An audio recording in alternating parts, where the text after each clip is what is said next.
Good evening, everyone. The talk will begin now. I welcome one and all to this Kaapi with Curiosity talk. To welcome you all officially, I request our director, Dr. Guru Prasad, to come to the stage.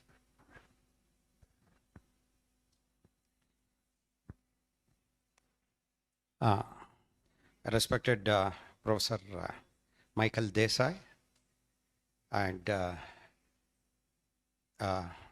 academics as well as students from ICTS, ladies and gentlemen, good afternoon to all of you, and welcome to yet another lecture in the Kaapi with Curiosity series.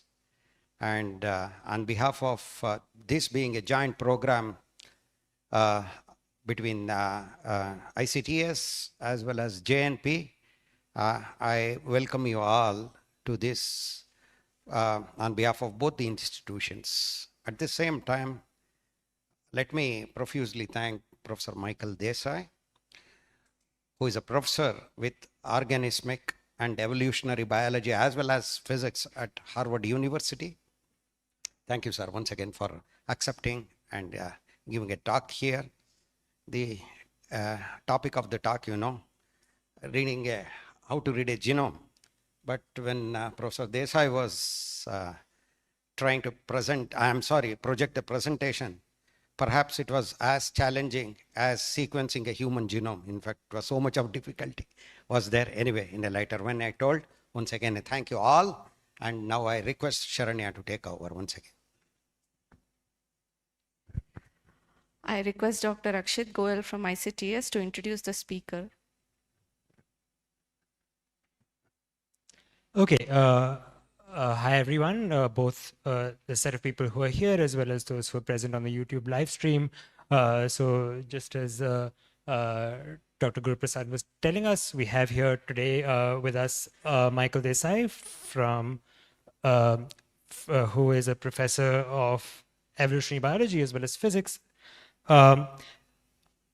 Michael's research over the last several years has really taught us about how evolution works. And especially, I'm sure you've all heard about the genome and about DNA. But despite sort of all of this, it's not obvious for us to look at the genome today and sort of figure out what all happened to sort of populations and why the genome is the way it is. And Michael's research has really kind of tried to sort of delve into figuring out the answers to those questions. So I'm sure you'll have a very nice time hearing today from Michael how sort of his lab has done these things. But I think towards the end of the talk, you might also hear a little bit about not just reading the genome, but maybe also a little bit about how to write it. So with that, please, Michael, we have a little token from ICTS that we want to give to you. Then after that, go ahead. Thank you. Thanks.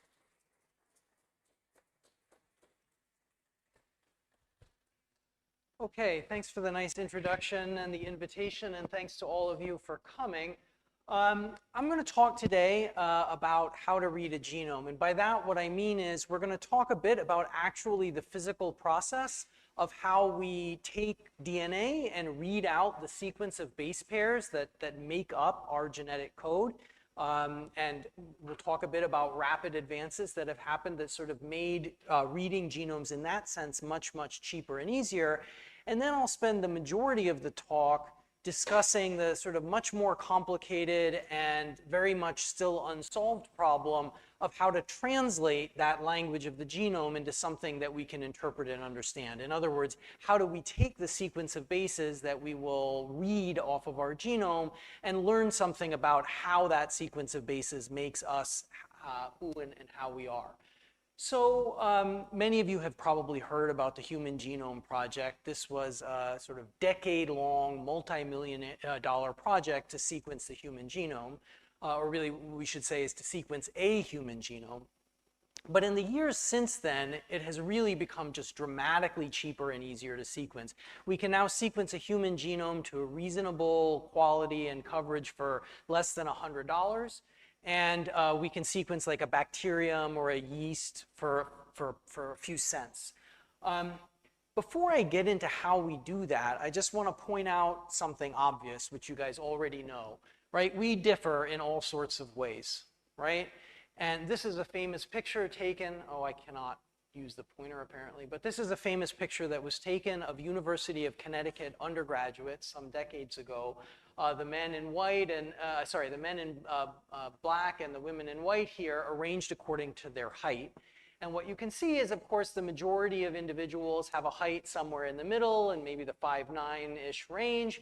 And then there's a smaller number of individuals much taller and much shorter, right? And this is something that you experience every day in your everyday life. There's this kind of roughly normal distribution of heights within the population. It's sort of a classic bell curve. There are other types of phenotypic variation between us that are a little bit more discrete. So eye color, you can have blue or green or brown eyes, but of course there's also variation that's more continuous within each of these types.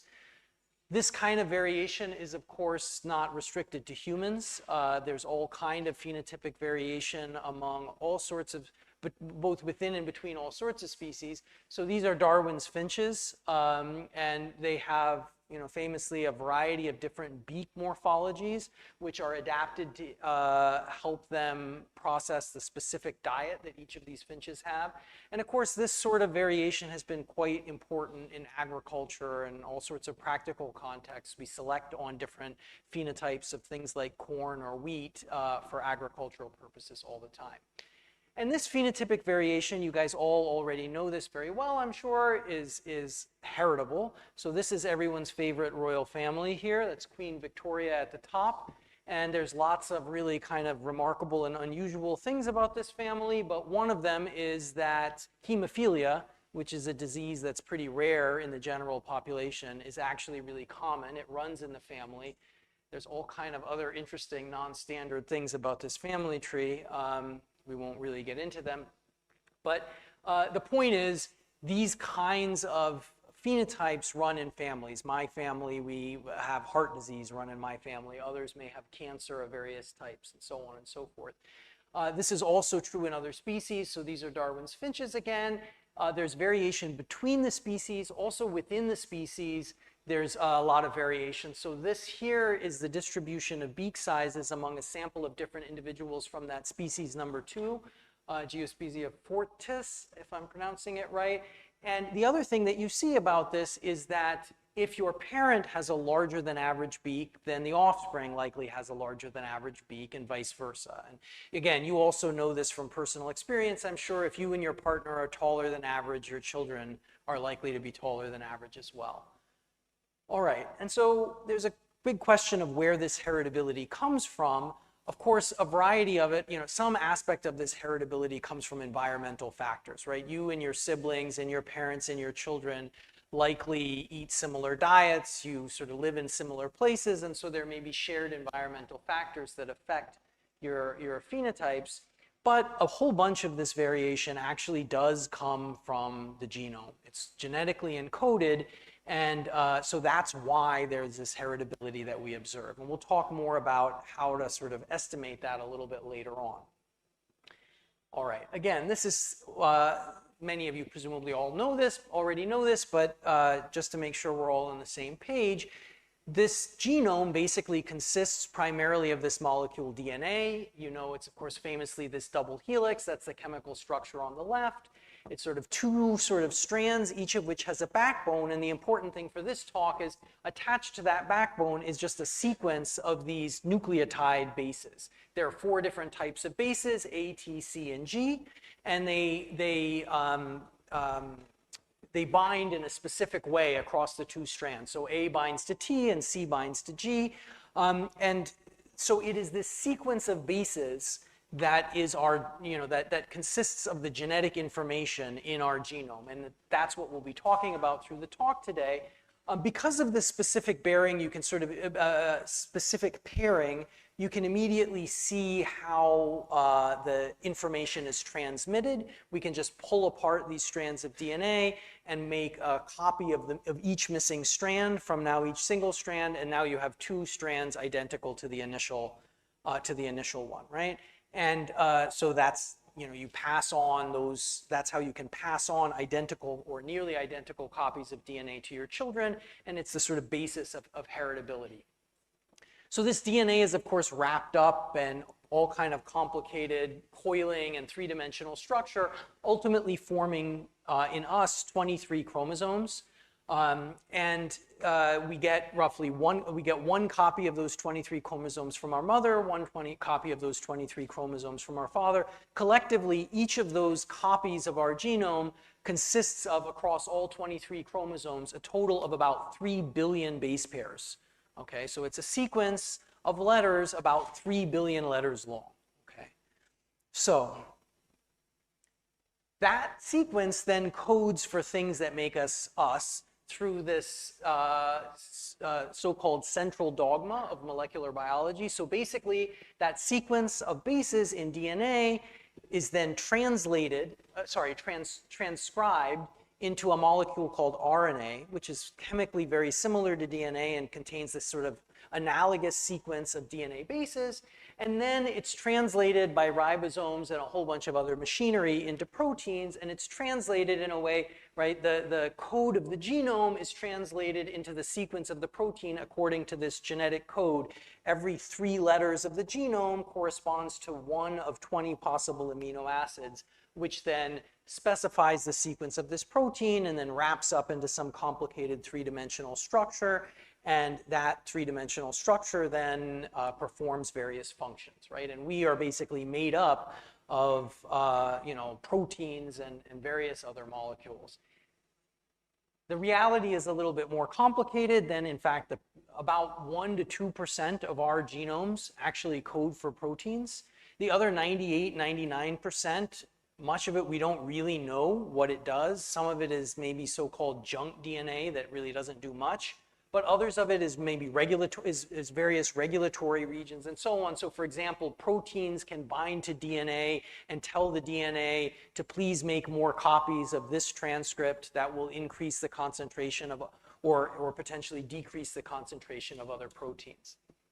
So somehow the code of the DNA contains all the information needed to make us who we are, but the way in which it gets sort of translated into the functional things that do the work is quite complicated. So before we get into that, I'm going to spend a little bit of time here just describing how we actually sequence the genome. How many of you have heard of this, right? DNA sequencing? Know how it works? Not that many. Okay. So basically, the first sort of widespread method of sequencing DNA actually dates back to the late 70s, and it's called Sanger sequencing. And basically how it works is this.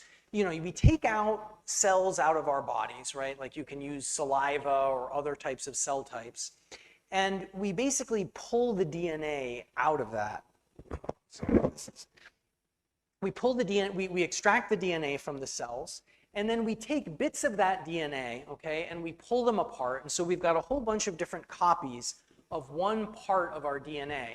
And then in Sanger sequencing, what we do is we use the sort of natural machinery by which DNA replicates with a little bit of a twist to be able to read out the sequence of a strand of DNA. And so what we do is we take the normal polymerase. This is the protein that normally copies DNA in our cells. And we mix this DNA strand with the polymerase and with a bunch of nucleotides, these bases, A's, T's, C's, and G's, okay? And we allow the polymerase to copy the strand of DNA. But at a low concentration, what we do is we put in a sort of special, funky, kind of modified version of these nucleotides. And these modified versions are different in 2 ways. So the first way is they glow, okay? And each nucleotide glows in a different color, essentially. So there's 4 different colors corresponding to the 4 different bases.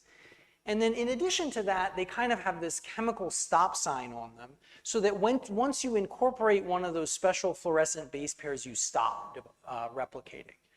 And so then if you think about it, what winds up happening is you start copying this strand of DNA, and you've got many identical copies of this strand, and you start copying it again with this special mixture. And in some cases, you might get 3 sort of normal nucleotides, and the 4th one is this fluorescent thing. So now you have a molecule that's 4 bases long, and it ends with a nucleotide that fluoresces in the color that corresponds to the 4th base. And in another molecule, you might get 7 normal bases, and then the 8th one is this special fluorescent nucleotide. So you get all these molecules of different lengths, and each molecule of the given length is sort of glowing in the color of the last nucleotide in that length strand, okay?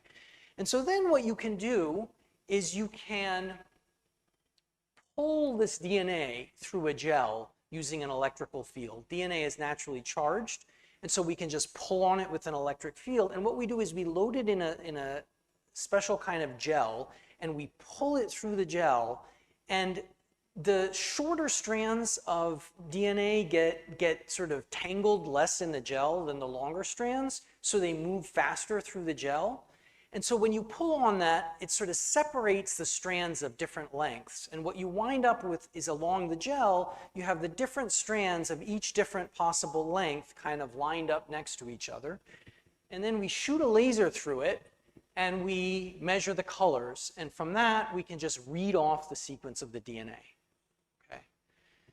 And so people were happily doing this for 40-some years. And it was getting better and better and cheaper and cheaper. And this is a very well-known slide. You may have seen this before if you've ever heard anything about DNA sequencing. In the early 2000s, at the beginning of the 2000s, it cost about $10 million to sequence 1 million bases of DNA. So at that cost, it would have cost 3,000 times 10 million. So whatever that is.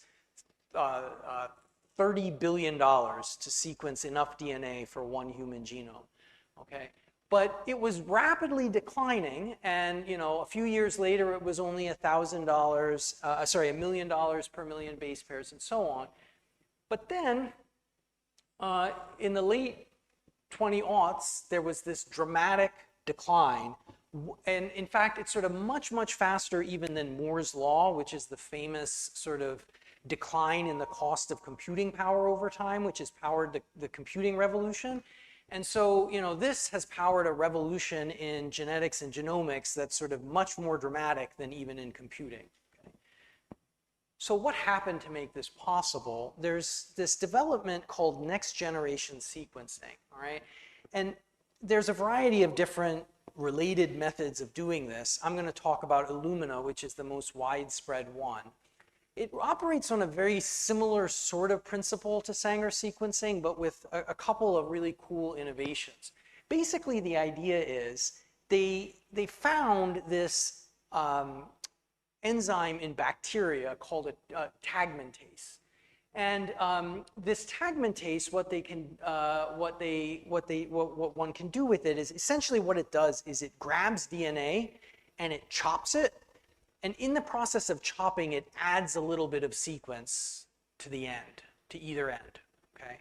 So what we can do now is we take DNA out of our cells, and we incubate with this tagmentase, and this tagmentase just goes and chops random bits of this DNA up, okay? Hundreds of base pairs long to maybe 1,000 base pairs long, something like that. And so you get these chopped bits of DNA, and each of them has the same sequence on either end that gets added by the tagmentase, okay?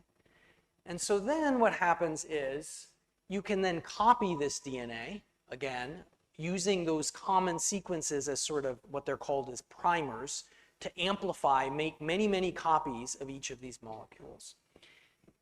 And so now we've got a sort of soup of all these random bits of our DNA, each with the same sequences on either end, all right? And then what we do is we flow them over this thing called a flow cell, which is basically a slide, and attached to the slide are a bunch of little bits that are complementary to those constant things that we added to each chunk of DNA, okay? And so what we get is then the slide, and at various random positions on the slide, one of the DNA molecules that just comes from some random piece of our genome, okay, is attached to the slide, okay? And then what we can do is we can make copies of those molecules, but in a way that sort of stays attached to the slide. So we go from 1 copy to 2 to 4 to 8 to 16 to 32 and so on. And we create these little clusters on the slide. Each cluster is a bunch of copies of a single DNA molecule that's some bit from somewhere in our genome. And they're all in the same spot in the slide. Okay? And then we can do a version of this fluorescent nucleotide trick. Okay? So basically what we do is we add all these 4 different colors of nucleotides. And each cluster adds the nucleotide that corresponds to that sequence and glows in that corresponding color, okay?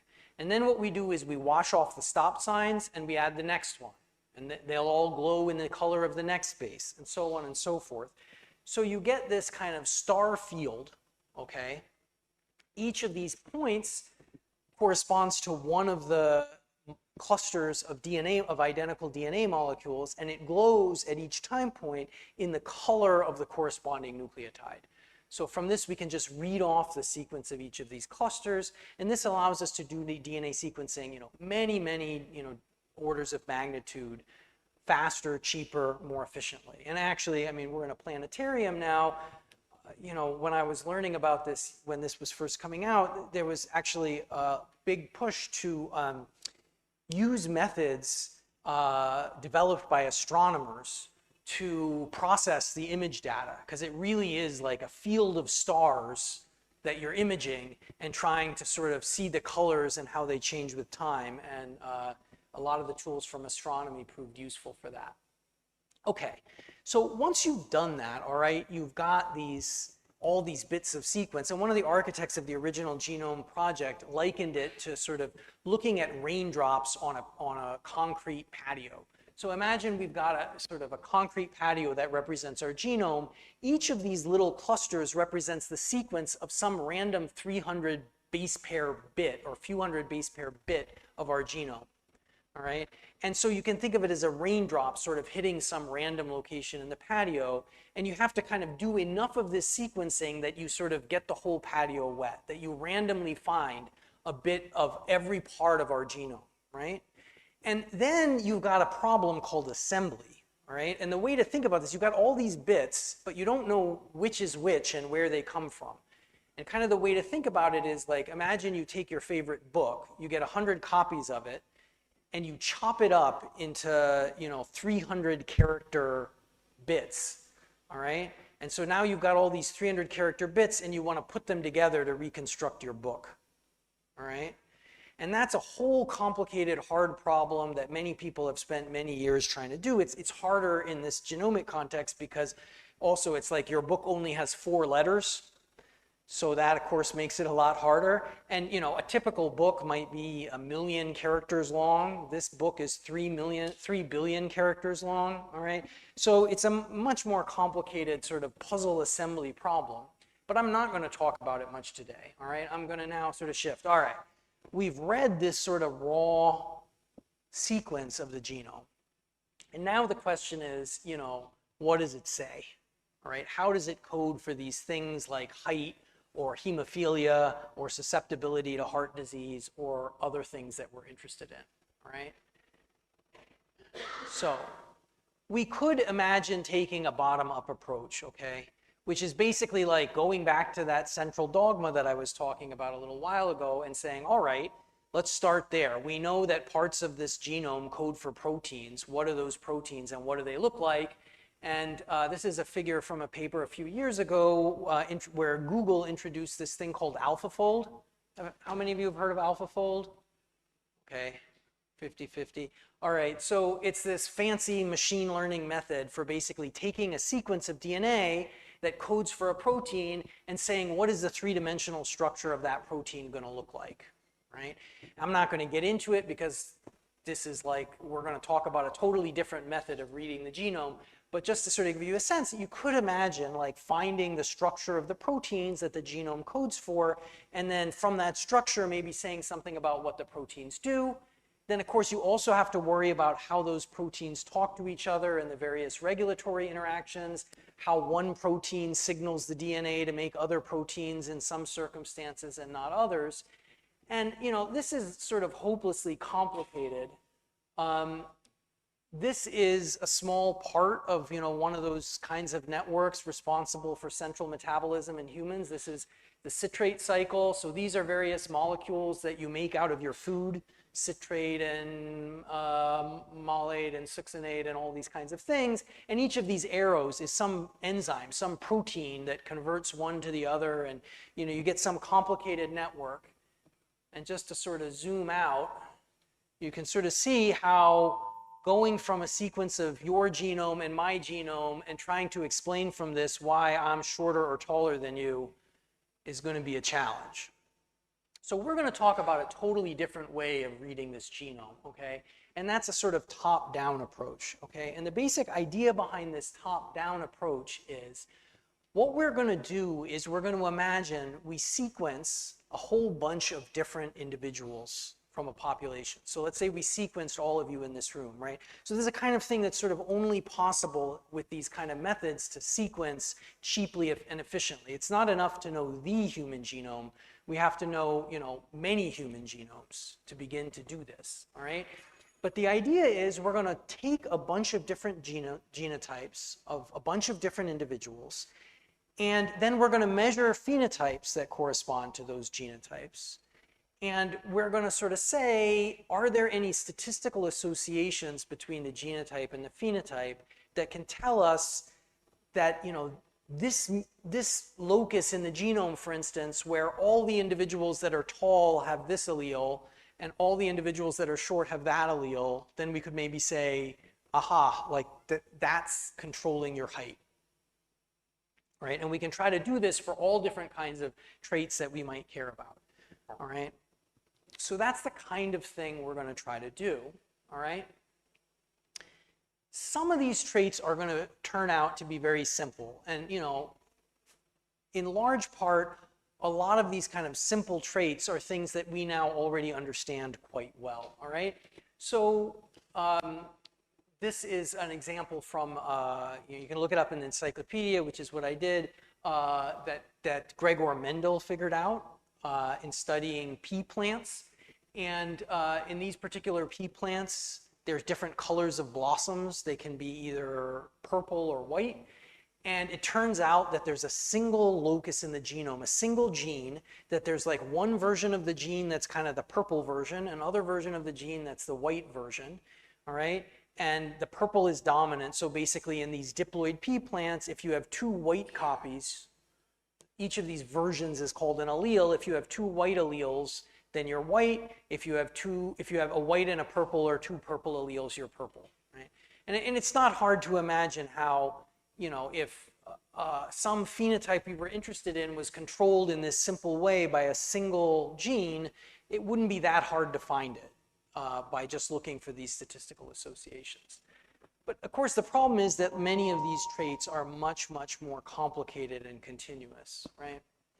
So height is not at all like that. And basically, these complex traits are often complex because they're controlled by many, many different loci.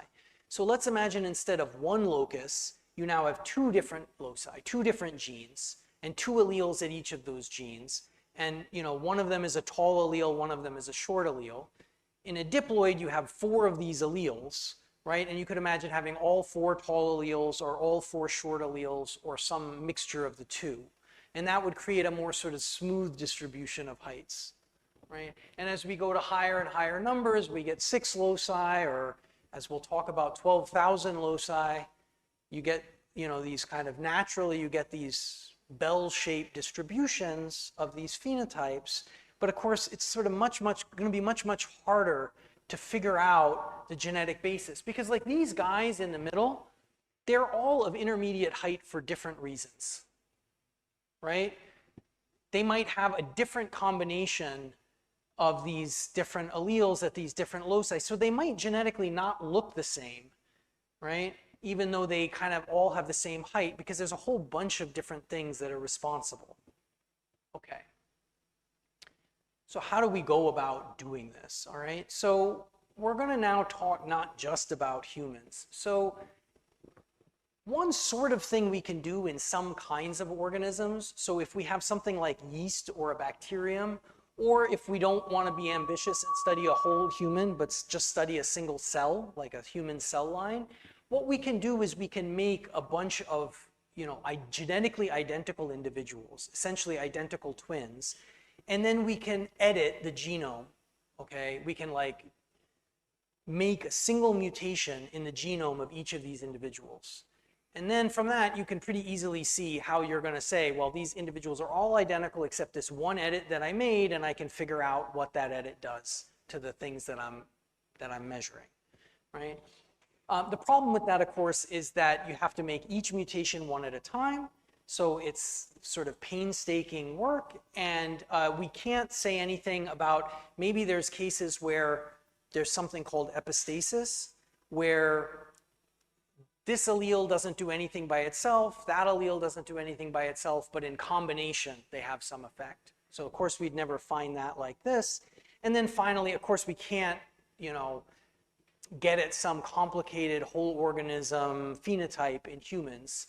We can't really easily genetically edit humans, although I'll talk about exceptions to that right at the end. The other sort of thing we can do is just take variation as it comes, sequence individuals from natural populations. We'll talk about that in a bit. But what I want to talk about first is an approach that we can use in model organisms like yeast or corn or mice, where we can sort of construct family trees, breed individuals sort of as we see fit. And that is going to give us a lot more power to do this process of inferring the map between genotype and phenotype. Okay? Feel free to jump in with any questions, by the way, if anybody has any. Okay. All right. So my lab, we do a lot of QTL mapping in yeast, okay? But the same principle applies in any kind of organism where we can do controlled crosses. Basically what we do is we take two strains of yeast, right? In my lab, we mostly work with this European wine strain called RM and a laboratory strain called BY. And I'm just denoting them here as the blue and the red genome, respectively. In this case, we're working with haploid versions, so they only have one copy, although that's kind of a detail. Then we mate them, okay? And then we get a bunch of offspring out of that. And these offspring, they all have a kind of mosaic genotype, all right? They're sort of patches of each parental genotype, okay? But it's not like completely independent. It's not like each locus in the genome, you get at random one parent or the other. There's this thing called linkage, which has to do with the way that recombination works. Okay, basically what happens is when you sort of copy the parental genomes into an offspring, what you do is you sort of copy one parental genotype for a while, and then you switch over to the other one in a recombination breakpoint, and then you switch back at another recombination breakpoint, and you go back and forth like this. So what you get is sort of a mosaic-like tile of a bunch of one parent, then a bunch of the other parent, then back and forth like that. And typically, yeast have about a 12 million base pair genome, and there are about 60 recombination breakpoints in each of these offspring.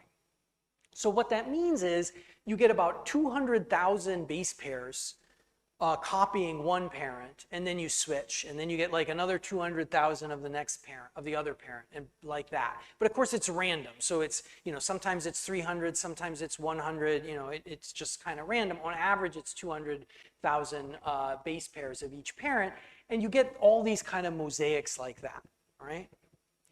So then we sequence them all using the methods that I already talked about. And we measure phenotypes. So in these yeast, we're typically measuring phenotypes like how well you grow on a given sugar source, or in the presence of ethanol, or in the presence of some drug, or something like that.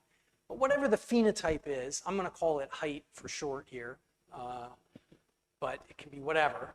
What we do is then we sort of go along the genome of the yeast, okay? And at each location in the genome, we say, what are the phenotypes corresponding to all the individuals that have the blue parent, like this? And then what are the phenotypes of all the individuals that have the red parent? And we ask, are they different? Okay.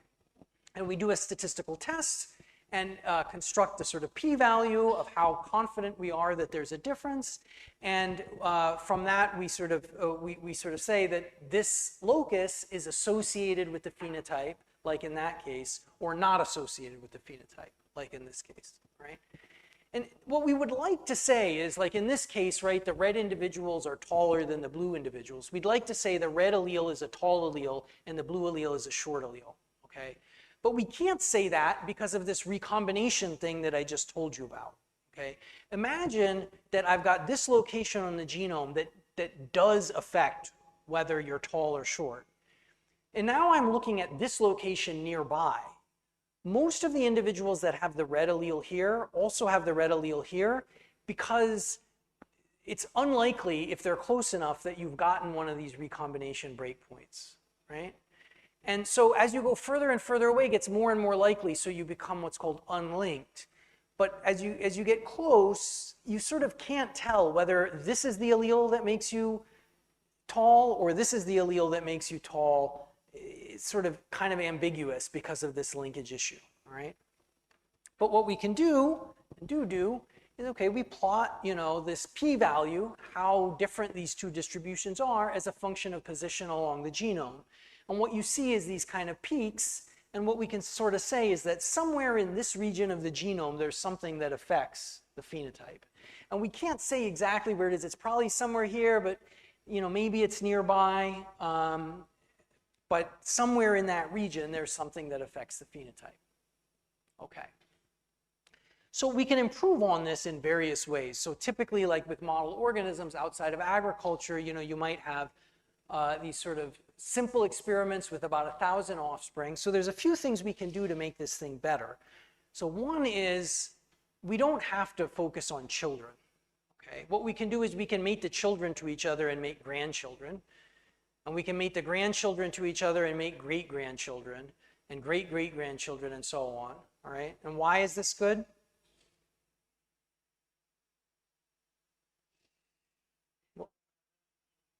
What's that? No, these are just because it's, I mean, new mutations happen at some rate, but the parents are very different compared to that. More recombinations, exactly. Every time we go one further, we get another 60 breakpoints, and we reduce this linkage problem. Okay, so that's one thing you can do. Another thing related to what you were saying here is, of course, we can only hope with this kind of method to find the effects of locations in the genome where there's variation between our parents. Right? If the parents are identical at a given location, even if that location in the genome is important for the phenotype, there's no variation for us to use to infer. We won't be able to see it, right? So what we can do is we can take a whole bunch of different yeast strains, okay, and we can mate them together in more complicated crossing structures to access more variation, right? And, you know, people do this in yeast, people do this in corn, and in these GWAS studies now, this sort of similar sort of logic, we try to do the same thing in humans. And we have samples of now, you know, millions of humans that we're looking at as well. And then finally, of course, our ability to distinguish effects on phenotype depend on just how many children or grandchildren or whatever it is that we're looking at. If we only sequence and phenotype a few individuals, then we'll only be able to tell if they're different if there's a really big difference. And so as we get more and more, we can do better and better. All right?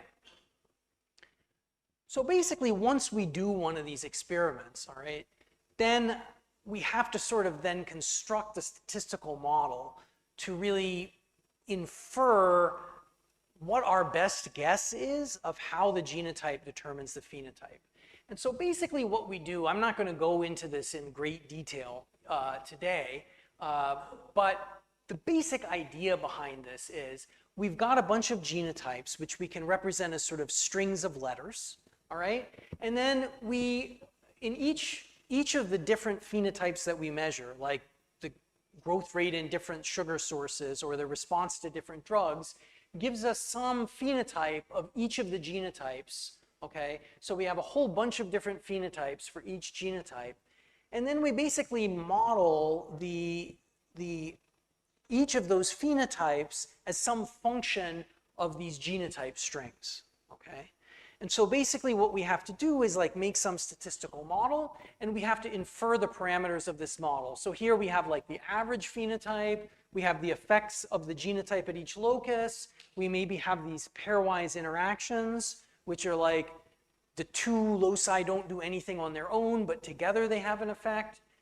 And we can try to fit the parameters of this model, which basically, using some optimization process, which I won't get to in great detail, but we basically fit those parameters, and then we have a model which we can use to predict. If you give me a new genotype, I can predict what the phenotype will be, and I can predict like which loci in the genome I think affect that particular phenotype.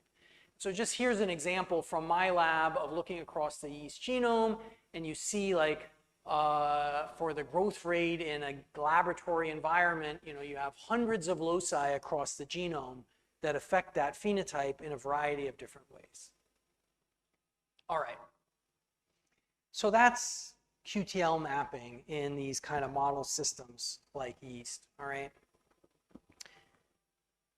Of course, we can't cross humans quite so easily, right? Now, sometimes they do it on their own, right? This royal family is a great resource because like they marry their cousins and all kind of fun stuff. And so you get all kind of interesting, complicated patterns of relationships. And so, you can actually use some of these things. Another resource that people use is in Iceland, there have been very good records of, family structures. So like, people know their genealogy going back, dozens of generations. And so we can actually like sequence individuals from Iceland, and like we know all the family trees, and it's kind of like we were doing this QTL mapping that I was just talking about. But in general, we don't have that in humans.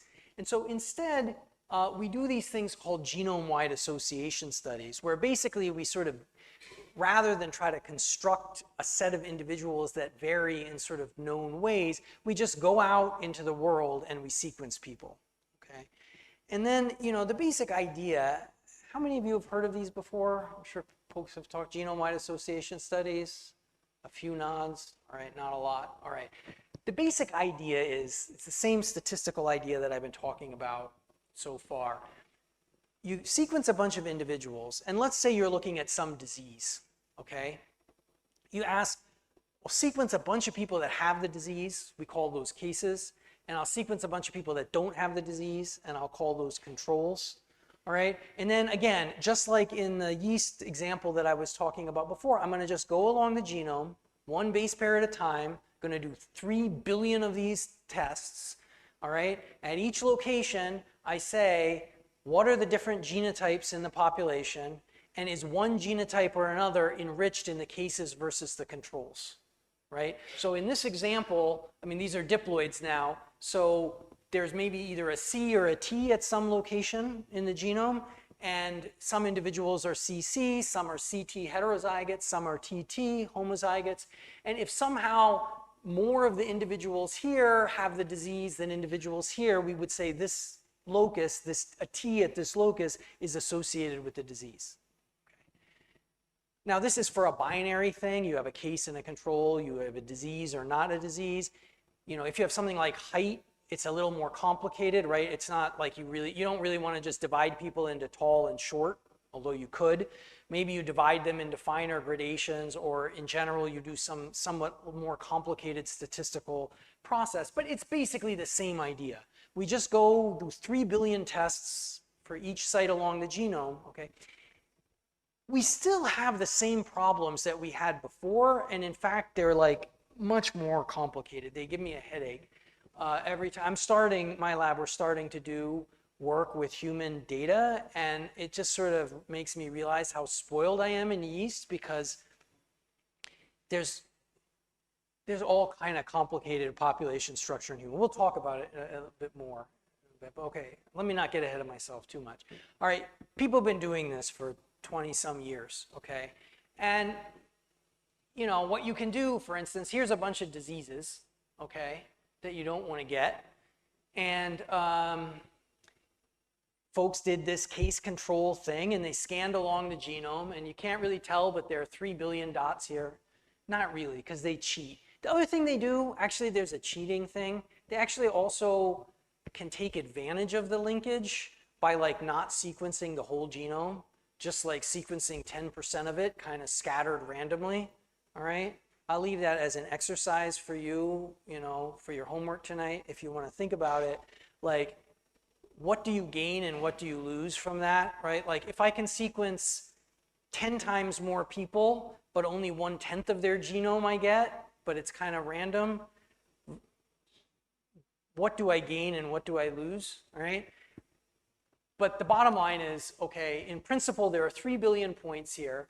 And so, and plotted is the sort of association between each of those locations and the disease. And you can see in each of these cases, there's a handful of regions of the genome where you've got these points that come way above everything else. And we say, okay, those are locations that are associated with the disease, all right? The problem is then, of course, when you go into it, so this is the Crohn's disease case. This is zooming in on this location here, right? And it looks like nice and clean here because you don't realize this is 3 billion long, okay?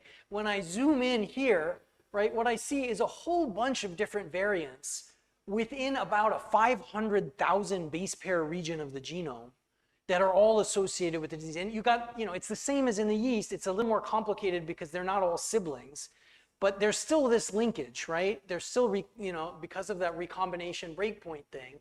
And so you've got dozens of possible variants across, half a megabase of DNA that could potentially be causing this. And this consists of many different genes and regulatory elements.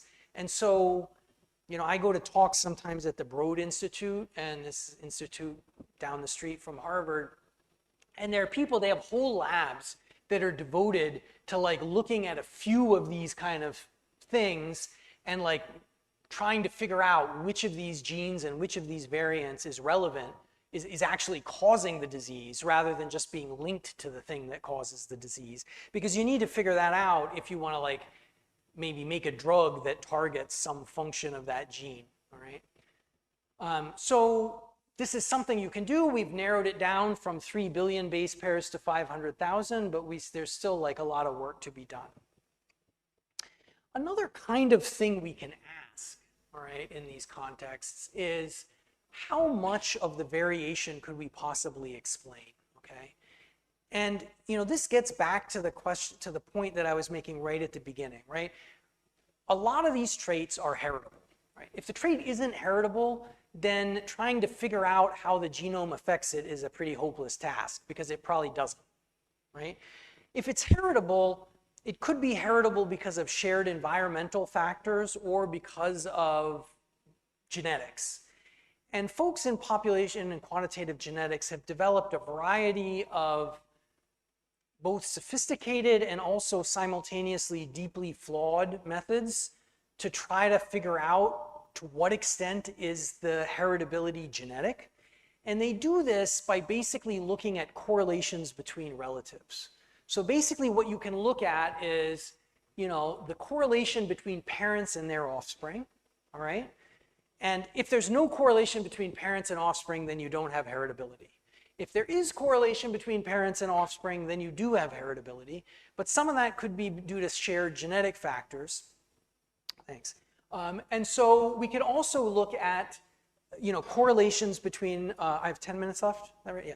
Between parents and, between siblings and each other, between cousins, between second cousins, and so on and so forth.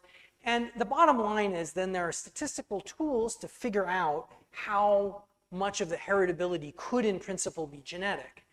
And early on in this study of in these genome-wide association studies, it was really quite depressing how little of the heritable variation we could explain. So height, which I've been talking about, as of 15 or so years ago, people had found 40 different locations in the genome that affect height, okay? But that together they only explained 5% of the heritability of height, okay? So really kind of, at some level, a complete failure, all right? There are a variety of reasons for this, okay? So there's actually a lot of reasons, more than are on this slide. But basically, two clear reasons why this could be are, you could imagine height is controlled by a small number of loci that have a big effect on height, and those loci are at like 50-50 in the human population, and then we should be able to find them. But what if height is controlled by millions of loci, each of which affects your height by a fraction of a millimeter, okay? And each of those loci, only 0.1% of people in the population has one allele and everybody else has something else, okay? It would be hopeless, okay? And there's really no reason why height couldn't be controlled that way, right? And so this is one possible issue, okay? For the case of height now, people think that they've found it, all right? I'm not going to get into this in great detail, but the state of the art now from a couple of years ago is 12,000 loci across the genome that explain about half of the variation, all right? But many loci, many other phenotypes are still in the kind of complete failure. Another big problem that comes up, and this is still very much unsolved and a huge headache that people are working on all the time, is that there's population structure that's correlated with environmental factors. Basically, you are more likely to have kids with somebody that lives in Bangalore than somebody that lives in South Africa, right? And so what that means is that populations develop genetic similarities in a geographically structured way, right? So this is a paper, a figure from a paper from a while ago where there was sequencing of a whole bunch of different individuals from throughout Europe, okay? And this plot sort of plots them according to genetic similarity. So individuals that are genetically more similar are together. And so you can see, for instance, people from Spain and Portugal are genetically similar to one another and different from people that come from Great Britain or, you know, Ukraine, all right? And so to the extent that there are environmental factors that correlate with these, if there's something that makes, let's say the diet of Spanish people and Ukrainians is different, and the Ukrainian diet is better for getting taller, all right, then what we're going to see if we're not careful is we're going to find that all the things that are common in this population, all the genetic things that are common in this population, we're going to think they make you short, okay, but they don't. It's just that this population is different from that population and they have different diets, okay? And this is also like a practical problem in like thinking about doing personalized medicine or something, you know, or assessing risk of disease, because unsurprisingly, the vast majority of this work and these kinds of samples that people have gotten come from rich Western countries, primarily the United Kingdom and the United States.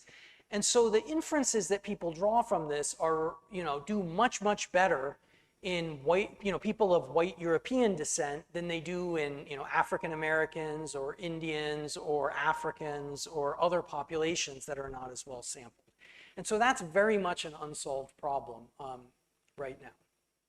All right, in the last 5 minutes or so, I just want to talk briefly about, you know, what I think is also a sort of next frontier with some of this stuff.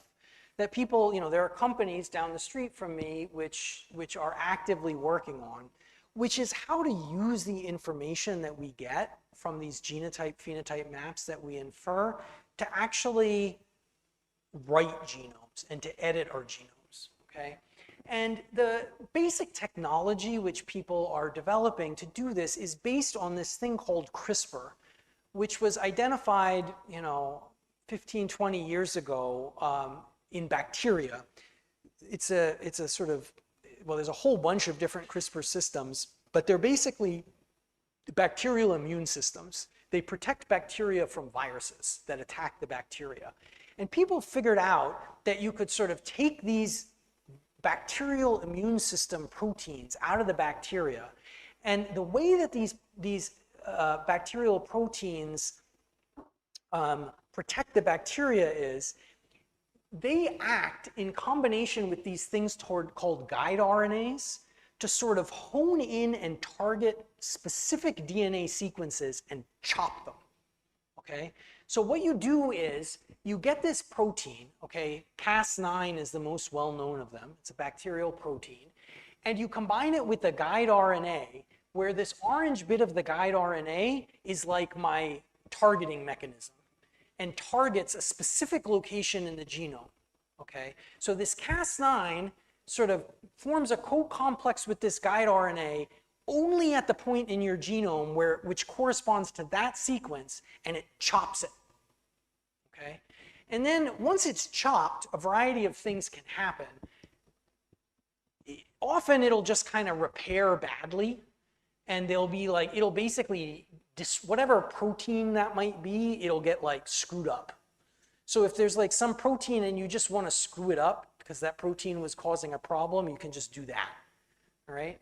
Or now people are developing methods where you can not just chop it, but then actually replace it with something specific. So I can say there's like this mutation in this gene that I don't like, and I'm going to go attack it, chop it, and replace it with something that I do like, okay? And there are a variety of companies now that are developing methods to use this therapeutically in a variety of ways. So one is, you can take cells out of your body and edit them in a test tube and then put them back in, okay? So like if you have some kind of like cell population that's causing a problem, you can just take it out and replace it, all right? Another thing, obviously a little bit more advanced and more problematic, is that what one can do is just encapsulate this whole CRISPR mechanism, okay, with the specific targeting guides that you want to target in a particular individual, and encase them in these liquid nanoparticles or these adenoviruses, and basically inject them into people, and then those things will sort of get into the cells within the body and actually edit within the living person, okay? And so the idea is, like, let's say, you have some genetic disease which is caused by a single mutation at some location, we can just go correct your genome, is the idea. And then, to get even more kind of controversial, there have been papers exploring the possibility of actually editing embryos, all right? So let's say I'm doing in vitro fertilization, okay, and my embryo has some mutation that we know is associated with some genetic disease. What we can try to do is inject this sort of CRISPR system right into the zygote and edit the embryo like before it has a chance to develop into a person, all right? And if you can do that successfully, then you can produce a child that doesn't have that problem, all right? Now, obviously there's all kind of issues with this, both practical, safety, ethical, so on. But this is a sort of thing that, folks are starting to be able to do. And has potentially a lot of interesting applications. All right, I think I'm out of time, so I'm going to stop there, and I just want to thank a bunch of people in my lab that do a lot of the work that I was telling you about, particularly with the yeast, and I'll stop there.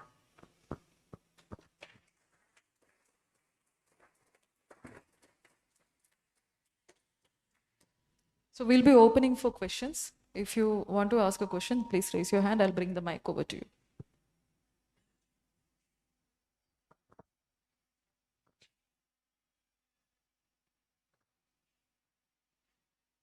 No questions?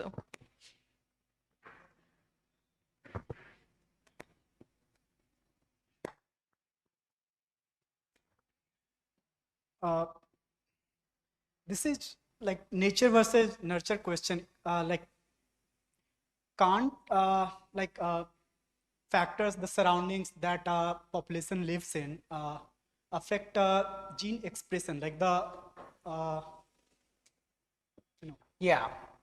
Yeah, so, when I was talking here, for instance, right, I was kind of implicitly separating genetics and environment as sort of two separate things, and we want to avoid being fooled by environmental effects and focus just on genetic effects. But I'm understanding really what you're getting at is there can also be interactions between gene and environmental effects. Those are called kind of very uncreatively G by E effects. And yes, absolutely. So like you can have, like you could imagine that there's some location in your genome that is important in affecting some disease, but only if you eat a specific diet. Okay, and so then like what you want to do is, you want to focus on the individuals that have that diet in figuring out the effect of that gene, right? And so there are kind of methods that people try to do to tease apart these G by E effects, but it can be quite difficult.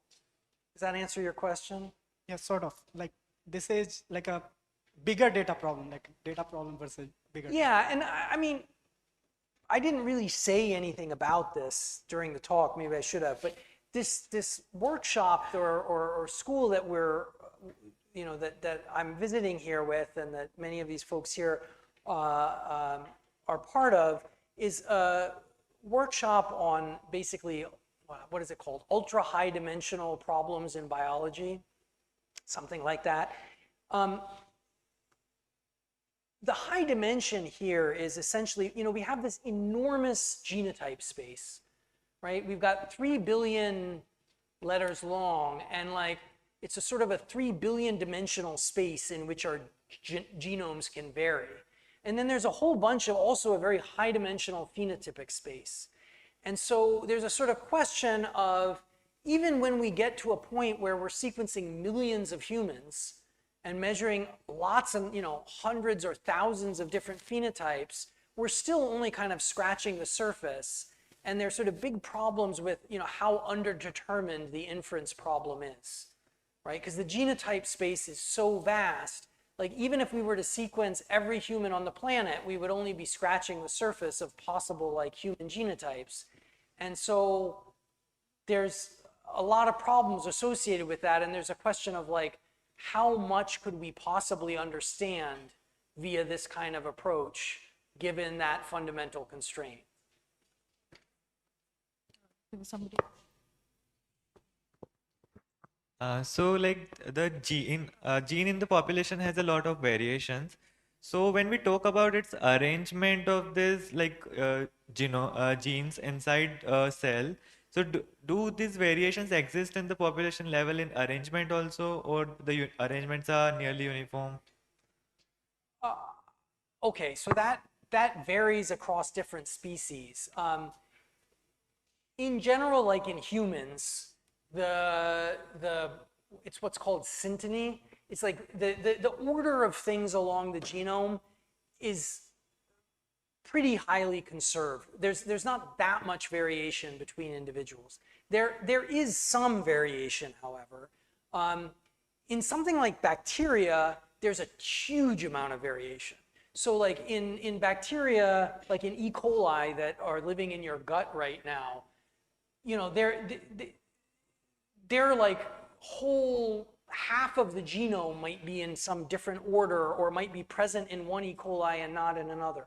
So there is that kind of variation as well, but not as much in humans as in some other organisms. Yeah, actually, just touching upon that environmental thing, the high dimensionality that you said, the epigenetic aspect. I mean, to what extent is this exercise even going to converge without a more theoretical understanding of, I mean, this has been a dream for a while now, right? I mean, the computation cost was supposed to come down. It has come down now, as you explained, but hasn't really, because if you look at, for example, something like cancer, the incidence of cancer in a country like India has suddenly started to shoot up in the last few years. Nobody knows exactly why. That's just one simple example, but I mean, yeah, is there a lesson in terms of trying to first understand the principles of, I mean, it almost sounds like prematurely you've given up on the more theoretical, very early on you The said that, more bottom-up approach, yeah. So, I mean, yeah, I don't know the answer to your question really, but I can say a few things. So I think first of all, I work on population and quantitative genetics and evolution. So, I spend a lot of my time thinking about these top-down approaches. It is not at all true that there isn't a whole army of people working in the other direction, okay? So, you don't need to worry about that. I mean, there's a lot of time and effort going into people, trying to do things that way. And, ideally what happens is that there's some meeting in the middle in many cases. The extent to which that's successful or not depends on the specific process that one is studying, and there are examples of successes and examples of failures. But, people certainly are working in both directions and trying to think about building bridges between them. Another thing I could sort of say a little bit more speculatively is that one of the things that I have been working on very recently, like in the past year, and that has become, I'm not the only one, a variety of people working on this, is to sort of think about modeling many, many different phenotypes simultaneously, and to use the interactions between them to sort of shed more light on like what's going on in the cell and the organism. And so by that, what I mean is like, when I was talking about all these different diseases and people doing GWAS, and there was, Crohn's disease and diabetes and all these, and hypertension, all these different diseases. And, each of them was just a separate GWAS. People do things like differently and they don't talk to each other. But of course, it is likely the case that there are some like core processes in the cell, aspects of metabolism or whatever, something in this big complicated network where there's, those things are not independent, right? And so obviously one can take a bottom-up approach to that problem. There's a hope that one can also take a top-down approach to that problem by essentially saying, if we measure enough of these things and like learn something about the correlation structure somehow, that might tell us something more about all these traits and how they're related and how that links to the genetics and the metabolic networks. But, I think that's something that people are just starting to think about. Great. Great talk, Professor Desai. I had a three-part question. So for your human GWAS studies, so what's the source of data? And how do you get the phenotypes and the socioeconomic characteristics? So there have been big projects to collect this type of data.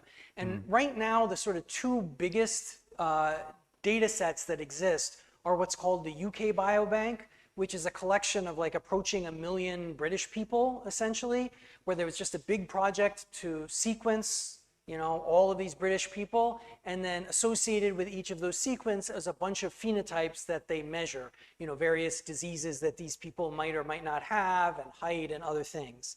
So that's one big data set that you can use. Then there's the All of Us, which is a sort of similar thing in the United States. And then, there are a variety of other things where smaller but still important data sets that people have collected other populations across the world. So, for that, like, we are not generating that human data directly, but there are these big publicly funded efforts to create big databases for this purpose. Perfect. So they include both phenotypes, socioeconomic, and all other. Well, I mean, each particular project has a little bit of a different, but yes, they include lots of information like that. Okay, perfect. So the second question was, so I'm a medical doctor, so there's a couple of whole genomes that I have. So are there any public online databases against which I can scan? Are there any paid services? Are you aware of, for an individual whole genome, what is the best available source to scan for potential links? I guess I'm not these things do exist, and there are companies that like you can send them your genetic a genotype, and they'll prepare you a report based on all these kind of genome-wide association studies about what diseases you might be susceptible to and other things like this. They're even like, let me put it this way, I would not go out of my way to vouch for the accuracy or the quality of these kinds of results as it exists right now. I mean, there are things you can send them a genotype and they'll tell you what kind of wine you are going to like to drink, you know, which I think is pretty unlikely to be correct. But somebody will sell you that stuff. Whether any of it is good at this point, I'm not sure. I don't think so. Great, thank you. Hi. Hello, here. Hi. Hi. A lot of the results that you mention and that you know read on like popular news outlets and everything, they're very like associational, right? Like Yeah. it's just it's not very concrete. So I was just wondering, have there been any concrete findings that like people have been actually able to translate into something like beneficial for people? And if not, what are the chances of something like that coming up soon? I mean, there are concrete findings in the context of specific diseases, for example. So, I mean, we have found, you know, things, you know, specific variants associated with different types of cardiovascular disease, for example. And then those variants then can be used like to suggest or to counter-indicate different courses of treatment. So there are examples of that. I don't know. I don't know if I could rattle off any specific examples like off the top of my head of what exactly those are, but there are a bunch of cases like that, yes. Sir, I'd like to know if there are really practical examples of how AI and ML are really helping you in your journey today. A lot of tools on ChatGPT and Gemini, or maybe even customized tools for your. I'm looking at practical examples because you see a lot of theory on this and a lot of hype on this. Just looking for some practical examples. Yeah, I mean, obviously, some of these bottom-up approaches that I was talking about, you know, are some of the sort of best examples of spectacular success stories using AI. So, I mean, AlphaFold and now whatever AlphaFold 2 or 3 and so on are great examples that have been extremely successful. In terms of these sort of top-down quantitative genetics approaches, there are a number of people that are trying to apply AI and ML methods to essentially do this inference, basically like, you know, give the model a whole bunch of genotypes and corresponding phenotypes and learn to predict. There are a number of people trying to do that. It is not nearly as at an advanced stage yet, and I don't think there's been any great success yet, but people are working on it. There is like a very recently released Google Genome thing, which I haven't had the chance to play around with yet, but it just was released a few weeks ago, I think. We have a few questions from the online audience. So you spoke about genome assembly. What are the current methods used for assembly? Well, okay, so there's two sorts of things that you might worry about with assembly, okay? If you're assembling a genome of an organism that has never been sequenced before, okay, then you have a really hard problem. And, you know, you can think of it as like, you try to assemble little bits and make these little, what they're called is contigs. And it's sort of like if you think about like assembling a puzzle, like, you know, you start by making like little local assemblies, and then you start to patch together contigs. And what often happens is there might be a region of the genome, which is like here, and then it's repeated over here. Okay, and so now you get a bunch of sequence that goes into this repeated region, and you don't know if this sequence is over here or over here. And so there are these like, people draw these what are called string graphs that basically like try to quantify all the possible, everything that we know as well as all the ambiguity. And then one tries to resolve the ambiguity. And for that, what often you need to do is use a different kind of sequencing method called long read sequencing. And so the type of sequencing I talked about so far, you can only sequence a few hundred base pair bits. Beyond that, what happens is your star field gets out of phase, and you kind of lose the plot a little bit. And so you can do a few, they're constantly improving it, but you can't do like a million base pair one sequence. But there are methods that are more expensive and often more costly, but you can get those long reads, and so then you do that.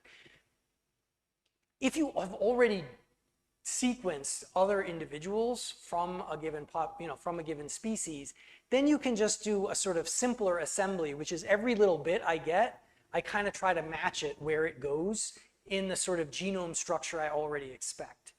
And then I'm not going to be able to get at, somebody asked about synteny, I'm not going to be able to get at variants that break from that, but I can still, in species like humans, do pretty well. Okay. One more question. So you spoke about, can you tell us a little more about genomic medicine, one, and second, and can you also tell how genomic data can help us in developing precision medicine?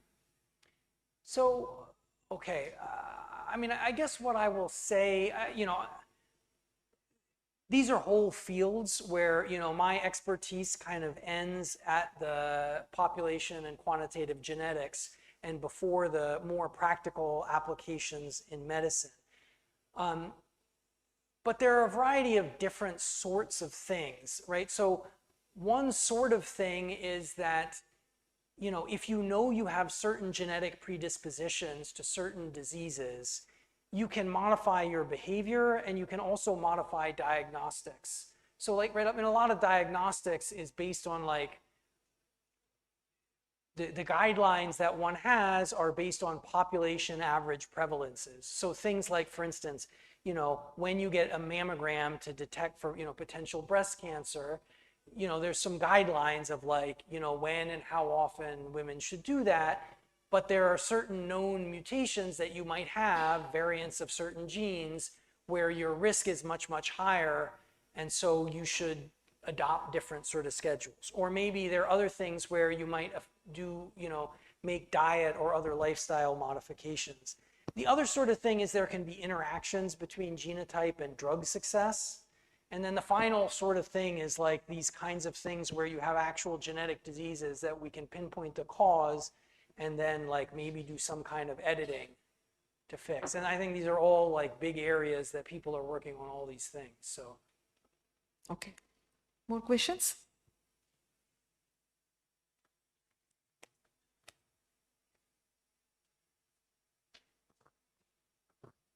With embryo editing and when people tried CRISPR babies with HIV, how did they figure out which gene to target, and does that gene also influence other traits? Well, the types of things that they would target at this point are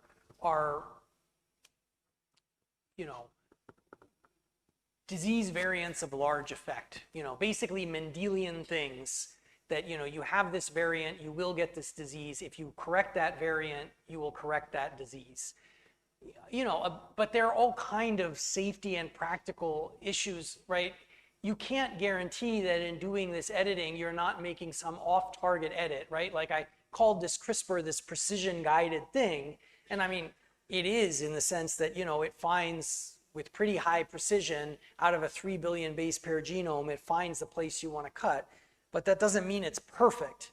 And so one can create off-target effects that, could be very dangerous. And then, as one starts thinking about doing edits for more benign, less sort of directly Mendelian disease genes, you would very quickly get into scenarios where you would worry about, these off-target effects, and you would also worry about maybe there's some function of that variant that we don't know about on some other trait. And the answer is like, these are risks you take, I think. And like, what one of the databases used to figure that out, like the British database? I mean, the types of things that people would even contemplate for, I mean, nobody is doing this like regular, these are like things that people are writing papers about right now. It's not something that is actively in clinical practice or anything like that. But the types of things that people would contemplate using, as far as I could tell, in the near future, would be stuff where it kind of doesn't matter, because the genetic evidence would be so glaringly strong because these are strong Mendelian effects. And so it's not some subtle thing where it matters whether you got it from the UK Biobank or some other thing. Questions?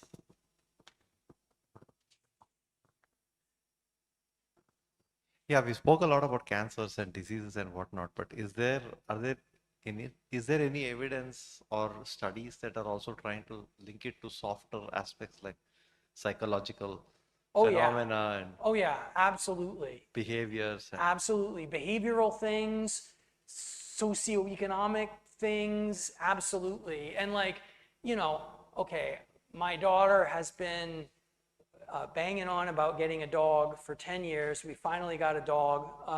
Turns out, I learned in the past few weeks, you can do a DNA test on your dog and it'll tell you about like all the behavioral traits. Your dog is likely to, enjoy this behavior or that behavior. Yeah. I don't know how accurate it is. Okay, I can't vouch for the dog genetics thing because I'm a consumer and not a producer. But doesn't that conflict with the fact that you can change behaviors, but you can't really change genetic material? I mean, it is definitely true that genetics affects many behavioral phenotypes. So, I mean,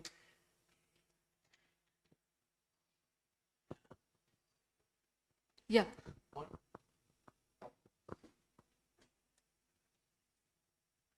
So I just had one last question. In terms of Indian population, so how many genomes, whole genome sequences from Indian populations do we have till now? I actually don't know. I'm sorry. I don't really have any idea. Yeah, I'm not sure. I mean, and I'm not even sure if there are more of them in the US All of Us database than there are out of actually India. I have no idea. Okay. It's less than 1 million. So, more questions? Okay. So we wrap up the Q&A session here. Thanks, Let's everyone. thank Professor Michael Desai.